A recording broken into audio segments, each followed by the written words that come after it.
So Donovan Mitchell met with the media. That was last night. This is today, end of season. He admitted that he had not slept, went home and watched the game twice, and again reiterated he realizes this team will be judged by how they do in the playoffs. It's just what it is. This is a blessing to be able to play this game, but you gotta take what comes with it. It was a blessing to take care of my family, but you gotta be prepared for what comes with it. I've been saying it to you all year. 64 wins is cool. We only won, 5 games in the playoffs? You know what I mean? So,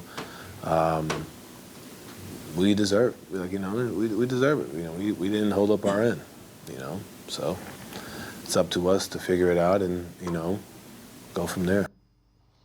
And it's really interesting, Ethan.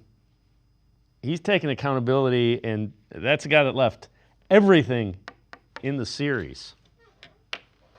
Yeah, I mean, he's known for that in the locker room, and he mentioned that even in his press conference, talking about how some of the players don't like that he does that all the time because they understand that it's the team sport. Max Strus, even in his exit interview, mentioned that he shouldn't be doing that because he gave everything, dealing with the calf injury, still dealing with the ankle injury that plagued him in the final 4 games of the regular season, right? But I think that's the superstar that Donovan Mitchell is. The expectation is for him, and he realizes that the legacy it's tied to him because he still hasn't gotten out of the second round, and he was supposed to be the bigger piece to take this team to the next level. And I think there's also an understanding that comes with that, and he mentioned it in his press conference that Evan Mobley is the reason that he has been so confident that this team is different from the number 1 team, Utah team that he was on a few years ago that had a similar fate.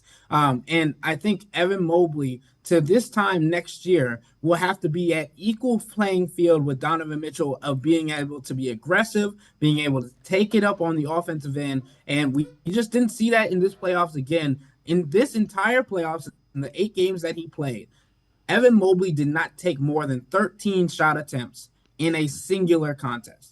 And as a guy that is supposed to be stepping up to the stage, stepping up as an offensive contributor, obviously he was great defensively. He was one of the biggest pieces of game 3. He was amazing, but you need that consistently. And I think that's the next step for Evan Mobley. And he's seemed extremely determined in his exit interview to go into this offseason and enhance his game even further than it already was this year. First time All-Star, Defensive Player of the Year, but he knows that there is still another level to be tapped into. Evan Mobley is 23 years old. Donovan Mitchell knows that the key to getting to where they want to go is through Evan, and Donovan is going to keep pushing them to get him to that level, and he's going to be right there beside him as long as he needs to be.